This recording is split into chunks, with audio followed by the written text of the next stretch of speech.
Hello, guys. Welcome back to an exciting episode of YOML. This is the year of magical learning. We're on reflection 185, and I think today's book is a little bit, I would say, on the left field of all the books that we've Yeah, run through so far. So, yeah, I yeah. mean, maybe we can get inspiration from this book as well. So, this what we got. I'll I'll do my best on this one. So this book is book number 185. It's Raising an Emotionally Intelligent Child, the Heart of Parenting by Dr. John Gottman. Funny story about this. Our nanny, Kiara, my wife and I read this one together or listened to this one as an audiobook together. And obviously it was about, trying to connect with our children and to be better parents together. And it was just one of those books that her and I have done together. And I remember one day we were talking to our nanny Kiara about this book, and she was like, "Oh my God, Dr. Gottman?" And she's like, "Yeah, no, this is like, yeah, I'm totally into it." We're like, "How do you know who?"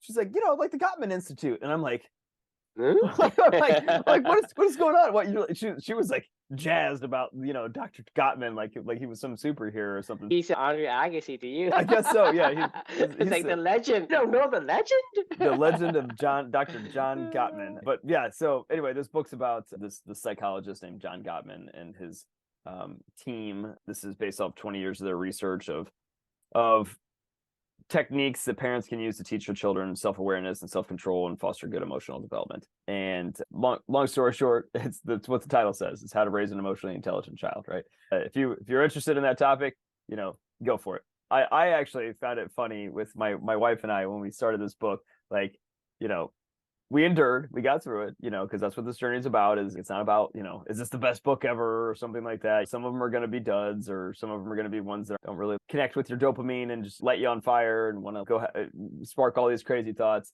But this is about doing this together, doing this with my family, living for two with my daughter, all that stuff, right? So we got through it, we muscled through it, and we learned a few things along the way. My reflection title on this one is a toddler may not understand your words, but they'll always understand your actions. So as I was listening to this book with my wife, her and I both had the thought of, like, it's kind of a funny book in general because, like, I'm still trying to figure out, like, who the hell was the audience for this book, because the book was all about emotional intelligence in general. And I'm thinking to myself, if I'm buying a book with the title How to Raise an Emotionally Intelligent Child, the heart of parenting, like, I'm probably already have an emotional intelligence, that's probably higher than most people. And this book was like basically talking about baseline emotional intelligence and like what it is and how it goes. For me, I was kind of like, who is the audience of this book? I feel like my brain's already got it thinking that way if I'm picking up a book about how to help my kids to be more emotionally intelligent. You have to Right. have a little bit to get a sample of what it is that you desire, and Right. then picking a book to say how to raise a emotional intelligence is meaning you got a taste and you like it and you want more, and that's where I think that's just what you're looking for is I want to learn more. So Yes. the more is the key. Exactly. And I did not learn any more about emotional intelligence from The the institute. John Gottman, the Dr. Gottman. But that doesn't mean that, like, I didn't enjoy the book. I did learn a few things. It was kind of interesting. But actually, the biggest reflection that I got from this was I struggle with knowing that, like, I mean, hell, true, this whole entire journey has been about us exploring our emotions and growing our emotional intelligence and understanding how to train your elephant, I guess, if you will. Humans are amazing, and we have these beautiful emotions, negative connotations and feelings toward emotions. I love emotions. I think we should embrace them because I think that they've evolved with us for millions and millions of years to do very specific things and to drive us forward. Somehow we magically got rationality and consciousness and thoughts about thoughts where we could guide those emotions, and that separated us from the pack, and we've never looked back and been able to continue to train our emotions a lot and to harness these incredible powerful things. However, the one thing that I kept thinking about this entire book was, how do you demonstrate that to, or how do you teach your child that? Like, we're talking about a toddler, we're talking about a 2-year-old or a 4-year-old or something like that. Like, this came from you and I exploring a lot of pain and trauma, a lot of thoughts and ideas, a lot of books, a lot of reading, a lot of things like How to Raise an Emotionally, or books like Nonviolent Communication, 7 Habits of Highly Effective People, The Inner Game of Tennis, Zen Mind and the Beginner's Mind, the Bhagavad Gita, Influence, Drama of a Gifted Child, Purpose-Driven Life, How to Win Friends and Influence People, whatever, 48 Laws of Power. We're talking about all these different psychology and emotional things, and the righteous mind and the happiness hypothesis. How do you translate that to a toddler? Like, because they can't understand these things. Like this took us a lifetime to figure out where we're at right now, and it'll continue to take us more of a lifetime to even start to scratch the surface, before we expire, right? So just made me start to think about like how do you actually help to raise an emotionally intelligent child? And the only thing I could think of is be a role model, lead by example, like, and to have these conversations, like my son or my daughter or my future children seeing me talking to True about my thoughts and feelings and emotions and writing these reflections every day and living my values every single day and challenging myself and playing and having fun, enduring and experiencing setbacks and figuring out how we move forward and the art of running downhill and all these other things, right? All these actions that I'm performing every single day, I feel like is how I really want to express and help Luca and Amelia and my other children, future children someday, to be emotionally intelligent, because they can see from mom and dad, like this is what they care about. And this is how they live their life based off of what they care about. And because of that, like I know that I can do that as well, because this is who I look up to. This is my role model. This is how I would learn from that. I don't know that we've talked about this, tons of times, right? About what would you tell yourself 20 years ago about how to be more emotionally intelligent? Like, I don't know, you can't. Like, I mean, it's just words are words, like it's like I can't give you 30 books to go read and say, here, Chris, 20 years ago, go read these 30 books and you'll figure out your emotional intelligence. It's just not how it works. You got to experience stuff, you got to learn, you got to grow, you got to reflect, you got to talk, you got to write stuff, process everything, live and learn, all that good stuff, right? That was kind of what I came up with. Just be a role model. And if you're following what matters to you the most and you're reflecting that every single day, your children will know if it's true or not, right? They will tell you, Daddy, that is not what. I'm sure you got 4 kids, so I'm sure they would call you out and be like, that is not you, Dad. Like, you are this, this, and this. And you're going to go, no, I'm not. Like, I'm this, this, and this. And they're going to go, no, you're not. So anyway, that's my thought. So the question was, would a toddler be able to easily see what you value by how you live your life? Love to get your thoughts. Well, I think the answer is yes. So if we're talking about, from today's topic, talking about passing on the ball, Right. kind of reference from yesterday's reflection to the next generations, right? And I think in order for anyone to make an impact on any other person, is you have to lead by example, because people can't just fathom the experience that you and I have gone through, right? Everything that even for me and for you, right?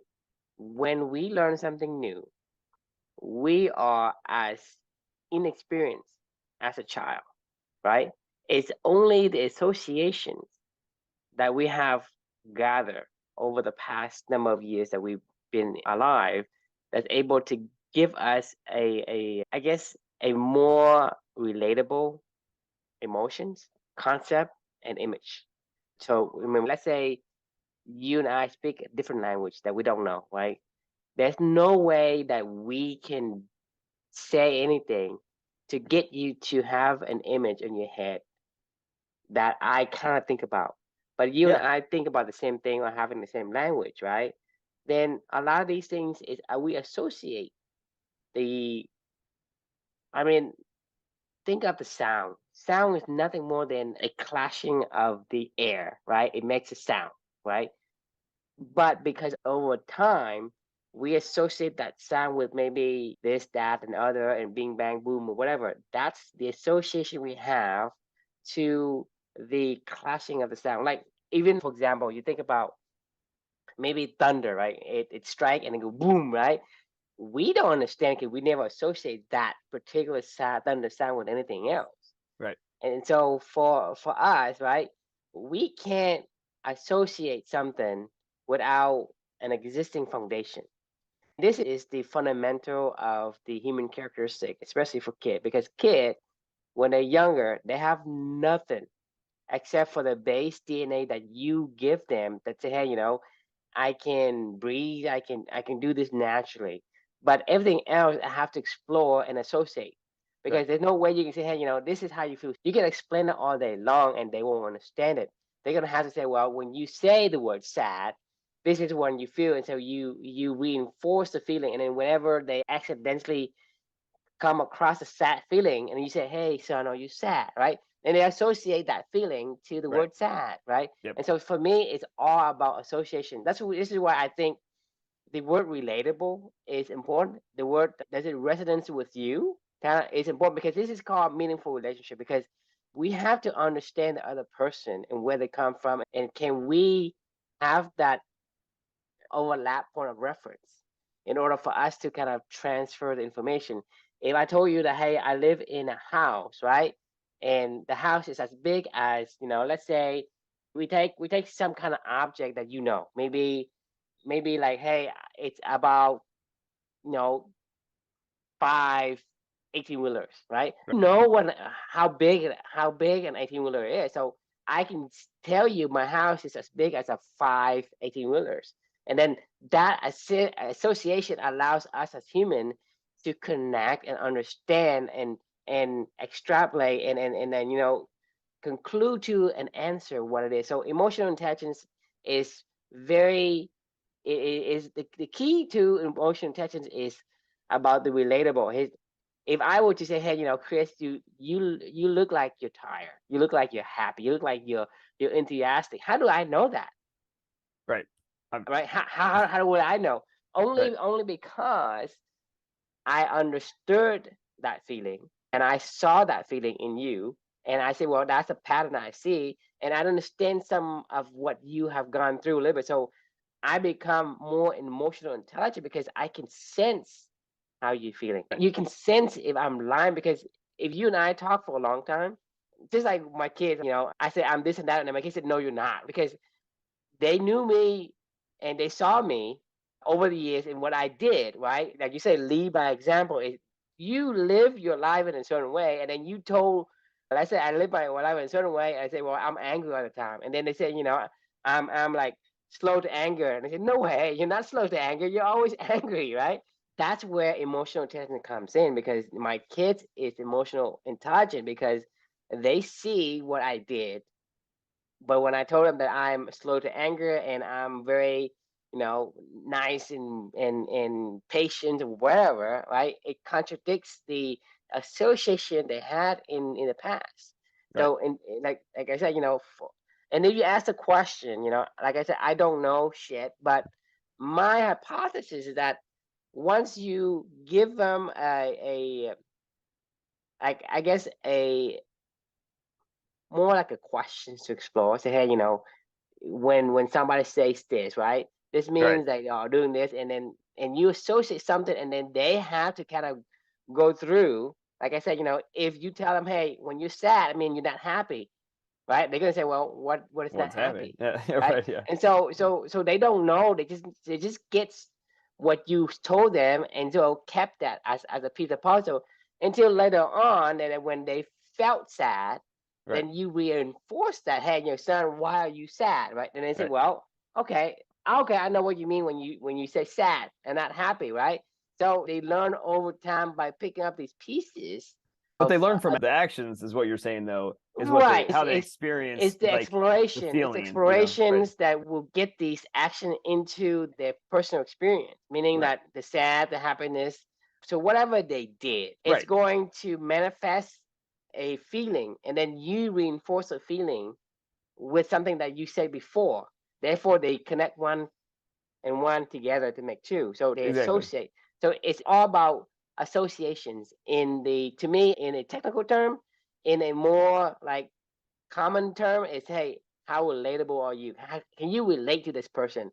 And Right. this is about how you can be emotional intelligent. Because if you cannot relate to another person, you can't say you are emotional intelligent because Right. you're not, because you are oblivious, right? You don't understand the feeling of Emotions. another Right. Yeah. person. You have to And that's understand why you have emotions. other people who has a condition where you don't understand. You go socialize with people. We don't socialize with people. You don't understand other people's feeling. What you call it? That's a condition. Oh, No, no, no, no, no. It's pretty common. What was it?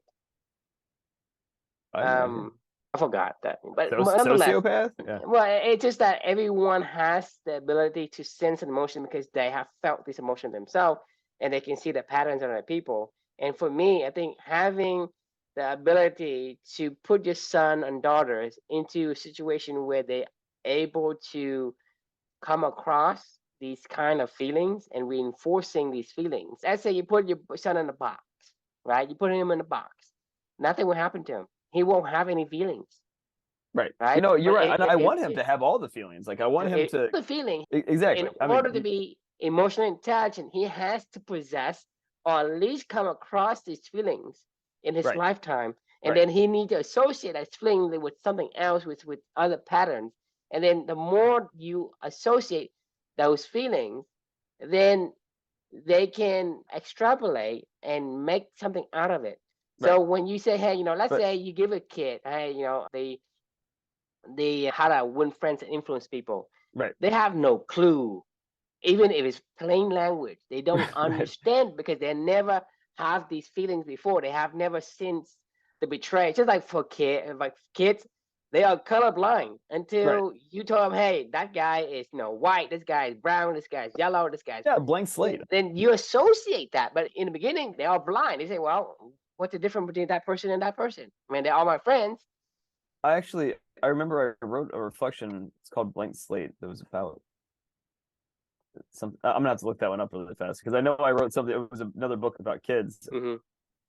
I think it was the drama of the gifted child, if I remember right. Anyway, that's what it was, the drama of the gifted child of being a blank slate. Like, kids are so impressionable. I think you sparked a thought in my head when you're talking about like speaking An another language. association. It's like an association. Yeah. My sales team that I lead, right? A lot of them are pretty new into the sales world. And that was by design, right? The leadership and the organization that I work for wanted me in particular to shape and mold and guide these people. They don't speak the language of sales, most of them. They don't speak the terminology of high tech. They don't speak this industry yet. And that is my job, is to teach them these things and to teach them these processes and stuff like that, and how to communicate with other people and what their job is, what their function, how to control the highs and the lows of the day, and stuff like that when things are coming in. And it's funny because we're talking about this. I'm not saying they're children, but like it's I no mean, they're different like than children because you give them a technical jargon, they have no no, idea yeah, what it is right. until It's like, you reinforce is it. that Hey, supposed to be okay, good or like, what are like maybe a technical terms of like DNS server, right? What the fuck is DNS server? Like, yeah, I mean, this no, is all like day long. It's like yeah, it's it's like like, another hey, language, right? it's a Right. lookup thing, right? So you associate the term you say to them with something they knew. Hey, maybe a telephone operator or a central answering service that gonna look up stuff for you. So you can associate that. So eventually, you basically associate something with they understand. And Right. if they don't have that, then you can have to find something there. Let's say I give you some sort of a concept, right? Maybe I talk about fifth dimension, right? Mhm. Or sixth dimension. What the fuck is the sixth dimension, right? Right. No one know. Like you don't know until I say, well, sixth dimension. Imagine having the square and having the square, be in multiple places or whatever. Like talking about fourth dimension, like time, meaning I was at this location, but at another time. That means that at 901, right? That's one point. 902 in the same place is Right. a different point, right? So having some kind of an associations allow you to You have understand. to. I mean, you But have to if you imagine that if they are completely far from the tech sector, right? Mhm. It will take that person just as long to find enough pieces to stack a step ladder to bridge. So Right. you think about that person as a child, because a child, right, in the beginning, they have nothing, right? So they have to stumble on things to say, well, this feels. That's why kids likes to explore, likes to Right. chew on things. They want to touch things, right? Want to Excited. make these are the piece of data points and piece of puzzle they have to take in order for them to say, well, these are the pieces I have. How Right. can I put them together and associate them so that I can cross that bridge, bridge that gap, right? Right. And Yep. so for even for an adult, right? If they come with no foundation, they are just as a baby trying to learn something else. The good thing for adult is because we have come across so many events, different events, different things we felt, different information that we have gathered throughout our life by visual, touch, smell, hearing, and all that. So we have gathered like massive, you know, like gazillion pieces of data into our head, and then we are going to be able to take it out and make sense of it and kind of assemble in a way that kind of give us the bridge to gap between one piece of concept to the next piece of concept. And so you think about the question would be, if you would say, how would you, what would a toddler be able to see your value by living your life, because you basically give him the curiosity to say, well, what do you mean when you say, run downhill? They have no idea, and then they're going to ask. So that's why I think this. So the kind of transitions from the reflection today to a lesson we can send the audience with is that based on what I hypothesize is that an associations allow you to take in new pieces of data, and that data allows you to make more associations. Right. So the take home lesson for me today is that I can read a book. I can read the 7 Habits of Highly Effective People, right? I can only understand so much based on what I know Right. in my previous experience. But if I happen to talk to Chris, I talk to Snow, I talk to Blake, he can bring in other pieces, and I can take those pieces together. And that's Or I see why their this life. I see their life. exactly is the exchange of your pieces and my pieces combined together allow me to understand more Right. deeper than I would have by myself. This is why the YOMO, the year of magical learning, is so impactful for me. Is yes, I was able to read some of these things, but like I have a strong technical background. You have a strong creative background, right? So for me to bring in the technical background, you understand better, as if better than you would have done alone, and I would be understand more of certain aspect that on a creative side that I would never be able to comprehend just because I don't have that piece. So Right. my discussion and my talking with you allows me to understand the book more. And then even if I talk to you, right, I was able to gather other pieces of information like the art of running downhill, the donkey in the shed, my Spain, Right. right? Right. And knowing these pieces now, and then I go back and read the book again. Like let's say I read a book, That's like a 7 different Habits of lens. High. We It's understand more because you're talking about like in the beginning, it's a different mental map. different paradigm, Right. different map, Right. because Right. there's pieces that Right. we completely did not understand. The buildings that were on the grid, like you were driving by them and Exactly. you're like, they weren't even there. Oh, now they're there. Like there's a building Yes. right there. Like, and you're like, oh, Exactly. A upgraded foundations. When right. you interact and associate with another person, you're able to copy the pieces of puzzle that the other person gives out into your brain. So you have actually accumulate even more. And then once you have an updated foundation and you read the book again, you're able to recognize it. You say, hey, that building was there. Because in the first round and in the first gone through, you didn't see it. I mean, Okay. how many times have Okay. you driven down? You drive to your kids' school and back every day to drop them off. Are you ever driving back home sometimes and you see like a building that you never seen? You drive it every day and you're like, what the? I've never seen that house before. It happens to me all the time, like, especially when I go run around my neighborhood. Without the And associations, it's invisible to you. You're blind to it. yeah, I mean, 100%. There's certain areas of the park, or I'm like, man, I just don't remember places that I go. It's actually helped me a ton when I run around the neighborhood all the time now. When I'm running around the neighborhood, I see things differently because I'm going a little slower and I'm paying a little bit more attention to like my surround.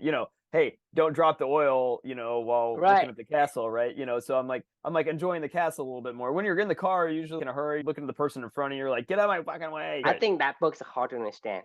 That's why if you read thinking fast and slow, you understand the happiness and process are much, much more. Yeah, well, Because vice versa too. I mean, versa, right? Because right.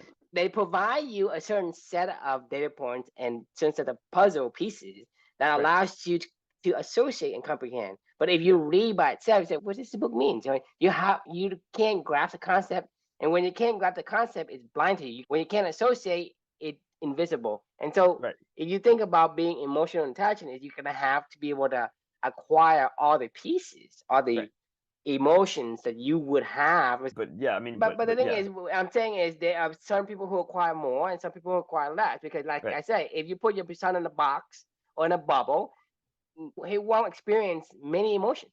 But here's the thing. Like the best thing I can describe is like I could play tennis my whole life with just one person, right? And we could think that we're pretty damn good, and we could innovate some new things. Then all of a sudden, I walk out of my little bubble, my little tennis bubble that I've been playing with my friend for 20 years, and I see this guy named Roger Federer and Rafa Nadal playing tennis, and I'm like, what fucking sport are they playing? And I'm like, that is a whole nother. I have to see it. I have to physically see. I have to see my father, like get angry at a driver in the car in front of me and go, okay, let's take it. Let's stop and swap. Let's do the. You know what I mean? Like, let's work through this process. Like, yeah, I'm angry, but it's not gonna end of the world. You know what I mean? Or like, dad just lost their job or something like that. It's okay. We'll find another, I've Right, thought because the through thing it. is, Like, we you have know, like, people, you're gonna have to experience a different type of emotion, but so you have to put yourself in a situations where you can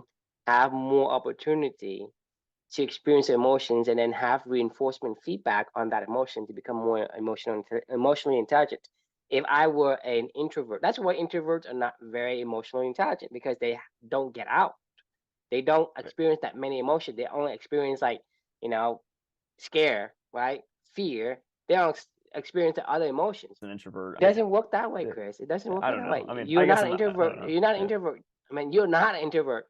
I can tell you this right now. I You're mean, not an introvert, so you can't. I You have don't some have. introversion You don't have tendencies. authority over a person who's Yeah, more that's true. introvert I than mean, you, right? I So don't I'm know. Yeah. telling you that the person who is introvert has less emotional EQ, has less EQ, right? Has more maybe IQ, but less EQ. Why do you think that? It's not about the capacity. It's about, let's say you have two cups, right? One cup you fill with water, another cup you fill with tea. Right? You say, well, let's say tea is IQ, and then water is, or whatever else you want to choose as EQ, right?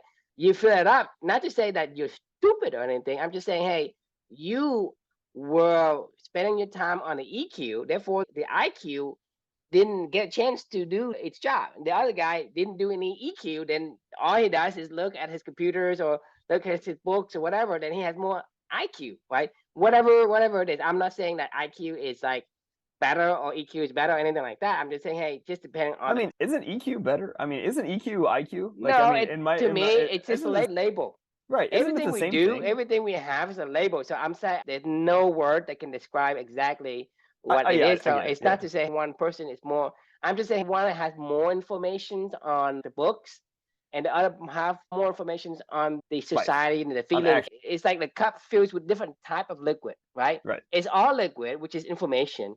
But like one cup, your cup, right? My cup is filled with, like, I don't know, physics, quantum mechanics, chemistry, Right. whatever. I know them, right? And then you have another cup. And you're talking about, hey, I have Actually, psychology, I have marketing, I know how to get a person to say yes, right? So it's still the same. And so you can't say, well, EQ is better than IQ, IQ better than EQ. Well, it you need depends them on your both. I preference. mean, You do need them both. it reminds me of the Richard Feynman book. Surely you're joking, Mr. Feynman, when he would say the reason why Richard Feynman was because he had this uncanny ability to take incredibly abstract, complex ideas and topics and then be able to translate them into the real world to bridge that gap. He was able to bridge that gap between those He two basically worlds. have both cup of tea and Exactly. water, right? And Because in order for him to explain it to you, he needs to understand you. He also needs to understand the the other physical world side, and yeah, and then and associate. It brings association together. So that's why a lot of time when we're talking about, let's say we're talking about a beaver must dam, right? Why are we saying that? Is to make the association. right. You get You it. can Like simplify that. We say, right. hey, a donkey, don't be a donkey in the shed, right? The beaver must say, like the donkey in the Right. shed. The donkey in the shed is more advanced. That's why we need That, much then. yeah. It's pretty simple enough Yeah. for most layman people can understand it. Everybody knows a beaver and they know the beaver dams. So Beaver dams, right? Almost like like a bee makes honey, or a bear, eats a jar of honey. You know what I mean? Anyway, you're right. Actually, it's really funny you say that the whole, a donkey in the shed, because you say that to me and I understand, right? Like I have a visual we have an association before. Right. That's why Like, you understand. If I tell you the outer run downhill, like my kids, they say, "What the hell are you talking about?" Right. Yeah, I mean, and they should, because they're like, I don't get. Well, that's the whole point, though, is like what I'm getting at with this whole entire thing is like, I could go teach Luca or Amelia any of this stuff, like, but that doesn't mean they're gonna get it. Same thing with us when we talk about when we were younger. Like we could go teach them whatever you want to teach us, but like that does not mean they're gonna understand. But what they will do is they will see your actions. To is about being exposed to, because if you are in their vicinity and you expose to certain characteristics and concept, they're going to say, well, what are you trying to do, Dad? Right. And they're going to ask, and their curiosity, that's what's going to give them the ability to experience. So, hey, the other run down here, how, we talking about, it's harder to go up here and it's easy to go down here, right? Let's go take a run, Luca. Here, let's go take a run. Like, right. And we'll go, we'll go run up a hill. and I'll say, how you feel? And you're like, that fucking sucked. And he'll Because say, that that's the hurt. And then thing I'll is go, all right, because let's go down. they see, therefore they go on to an explore, and once they explore, they have more opportunity to experience. They want to understand what's all around down here. You say, hey, go push this boulder up the hill, right? They get exposed to being pushed, and that feeling of being pushed up the hill, it's difficult and tiresome and sweating and all that, right? It's negative feeling, and then what happens? You do the opposite, right? So when they see you do something they don't understand, they're going to be curious. Right. And when they're curious, they have more opportunity. Let's say they like most people will take you on and say, "Hey, let's go do this." They say, "Okay." Or most people say, "Hey, Yeah. you know, I don't want to, I don't want to, I don't want to have to do anything with it." Having the opportunity to experience a feeling allows you to take that as your one of your tools to put in your tool belt, and then whenever the next opportunity comes and you see a person doing something harder than it's supposed to be, you say, "Well, you are running uphill, man. or you're running uphill, right?" Like Here's I've said this to my team like 10 different times over the past couple of weeks, where I'm like, you're trying too hard. Like, just relax. You'll go faster. Figure out what's important to you. Figure out how you can bring that out and focus on that. Don't worry about the outcomes. You just made me also think about something else, especially with our Club Any program going on with the team that I'm, the culture that I'm building in, with the Club Any model. What's that? Company DNA. Yeah, exactly. I regularly get asked by a couple of my teammates, what do you mean by this? Because they'll read my blog posts these days and they'll be like, what do you mean by that? And I'll explain it to them. And we'll connect on that. Exactly. I get it, But when I say ask, associations, right? I say connect to that. Well, and then that makes it easier for more people to understand. Right. And then I say, like, do you see when I do XYZ? And this is why I'm doing that. And they're like, oh, I get it. But it like sets that example for them. And they're curious. They want to learn, right? Like my son, when he sees me goes. If you don't lead by example, there's no opportunity. If you don't write this blog post, they won't be able to read it. Just in my head at that point in time, and that's great. There's no chance for it to connect, right? Because it's in your head. This is your framework or whatever that you're doing. We haven't passed the ball. You don't lead by example. Like, hey, this is what I'm doing. This is what you are leading by example by making this blog post and discussing this on this podcast, right? And people see them and then they go and read it and they have an opportunity to ask you, hey, Chris, what do you mean by this? But if you did not write the blog post, we did not, implement or did not re-utter the word when you talk to them, right? They would never have the thought to ask the question, hey, like, do you ever, like, if we find somebody, let's say in the other side of the world, what's the chance of them come to you, hey, Chris, hey, can you explain to me the word, the art of running downhill? How would they even come up with that question in the first place? I mean, never, right? Yeah, would you say what's the chance of them asking you that out of the blue? That they never come across anything you've done, right? Everything's in your head. Everything's in your head. What's the chance of a person that knows nothing about you come and ask you, hey, Chris, can you explain the art of running downhill?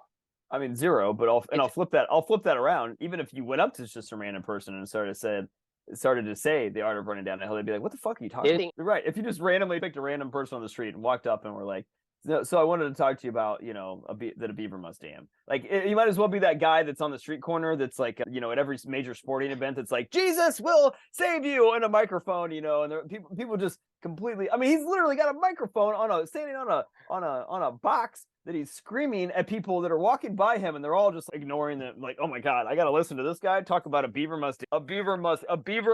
is coming. The river is coming.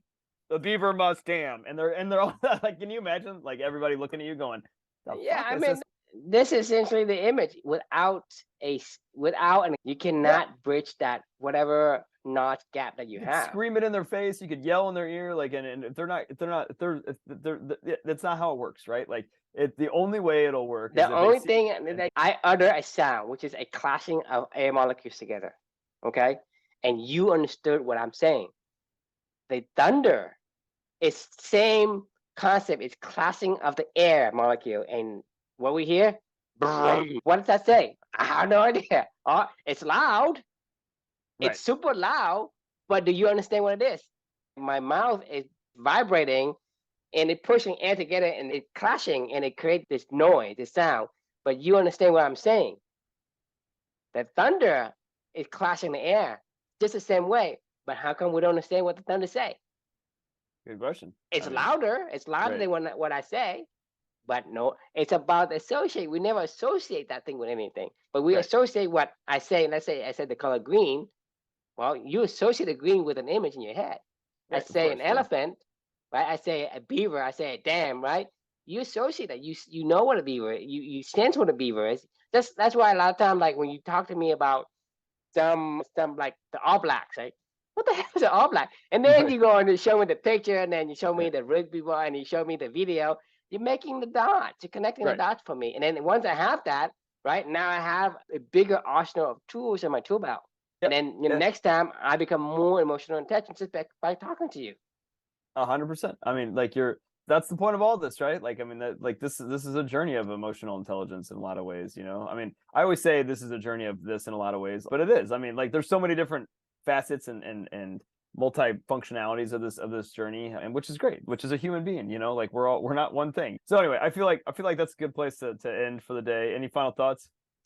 Yeah, I mean, you gotta be exposed to Yeah. different Yeah. opportunities Yeah. to experience sadness, happiness, betrayal, whatever, right? And if you experience that, then you can understand and relate and be more emotionally intelligent if that's your goal. If Right. your goal to be more emotionally intelligent, you got to be out there. You can't just sit in the house and do nothing, Right. right? You won't get it that way, regardless how many books you read.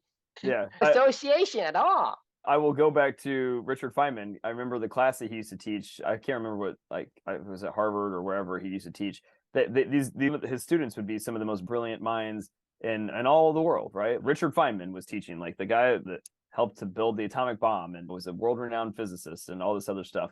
And he would say some very basic things. He would ask them, and the mathematical formulations of some of these really, really complex stuff, and they would be able to do it. But he would show them a real world example of how that looks, and they were like, I don't understand. Like, what do you mean? Like, this isn't this, like this. He's like, what is going on? Like, they can't even, like, this is the real world example of what you were, you know, what you just described to me and here, but you can't see this, but you can see this, like, because that means you just haven't made that connection yet, you know. So like, I agree with you. It's all about building connections and associations, and then being curious and asking people around you to help you to explore this. Or, you know, if you're lucky and you're blessed and you have people that already understand these things to This is what this you is know. this is what I call the auto rundown here. Because if you want to be able to have more EQ, you're gonna have to put yourself in an environment Yeah. where there's more EQ opportunity, Right. right? So it's about choosing your environment. That's why I keep saying, like, you can't change who you are, but you can change what's around you. What's up there that I want? Is there something down here that I want? Why do I have to go the one that has to go uphill? Maybe I'm looking for some kind of flower. There's one uphill, Right. There's one but downhill hey, too. I shift my environment to say, hey, I'm going down here to pick a flower. Exactly. I get my same desire, Right. right? You still got to work. It's just less work, you know, and Auto run down here versus right, auto yeah, run up. You still running. choose Like, your pick your environment. It's probably the best thing you can do for your growth. That's why when we come in as company, that's why you and I go on this podcast every night. I've expanded my mind in the ways that I want, in the core right, values that I want, right? Finding the things that I desire, whether that's a flower, a rock, or a plane, a piece of gold, I don't care. But that's the thing is you choose your environment, and that environment will help you run downhill. But if I choose an environment that, hey, let's go and do something that is nonsense, right. you know, think about the, I don't know, I'm running out of ideas of Well, what kind of, you just but made I'm just saying things I don't care about, whether that's learning how to be more like a monk, right? I don't care about that. I have no desire to be like a monk. right, And so for me to be surrounding a monk, it's just gonna be run uphill for me. You think about it, right. right? Because Yeah, it's not the desire I want, but going to, I mean, still you're still putting out effort, but you're going to this magical learning podcast, right? We just talk about what we know, and then I've learned a little bit every single time, and you learn a little bit every single time, just because yeah, our ideas are different, right? yeah. And when we are presenting different ideas, we can copy those ideas into our head and put it into our tool belt for us to use later on, and then we improve and growth as time passes. You just gave me the interesting idea of adjusting my child's environment. So like, maybe I'll just throw him Right, outside because in the cold and be like, hey, make it home. We'll see you. You know, like, and I'll just watch from afar as I can until he freaks out. Like, I'm just kidding. I'm not gonna do that. I mean, Well, it is important to put them in It situations is where they have important to get, because you're supposed to give no, your kid I don't want to a atomic bomb training them, regimen. Right? exactly. You're not trying to kill them. Go jump in the cold water and come Go back. outside for 2 seconds in the cold, right? Next time go for 4 seconds. Next go for 10 seconds. Yeah. But because that training, his body will get better because it's able to make this adjustment. But then we can So talk about it afterwards. I can say, like, how'd you feel? Was it frustrating? How, were you scared? Were you tired? Like, I mean, we can talk to. That's how you become emotionally intelligent. All right, thanks for joining, everyone, and we look forward to seeing y'all tomorrow night for book 185. 186. 86. Sorry, yeah. All right, sounds good. Good night, See ya. everybody.